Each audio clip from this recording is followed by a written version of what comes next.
Head-to-head Sriwijaya FC vs Rans Cilegon FC di Liga 2, bisa jadi laga penentu ke semifinal. Sriwijaya FC berada satu grup dengan Rans Cilegon di perempat final Liga 2 2021. Sejatinya Rans Cilegon FC bukanlah lawan yang spesial bagi Laskar Wong Kito. Sebab, Rans Cilegon FC baru 2 kali bertemu dengan Sriwijaya FC, yakni kala tim asal Provinsi Banten itu masih bernama Cilegon United. Namun kini, Rans Cilegon menjelma jadi kekuatan menakutkan di Liga 2 musim ini, sekaligus ancaman nyata bagi Laskar Wong Kito.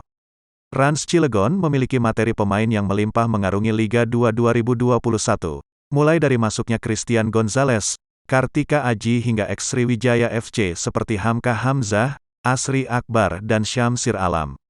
Head-to-head Sriwijaya FC dan Rans Cilegon FC. Tanggal 28 September tahun 2019 Sriwijaya FC 3-0 Rans Cilegon FC. Tanggal 27 Juni tahun 2019 Rans Cilegon FC 0-0 Sriwijaya FC. Demikianlah head-to-head Sriwijaya FC melawan Rans Cilegon FC di Liga 2.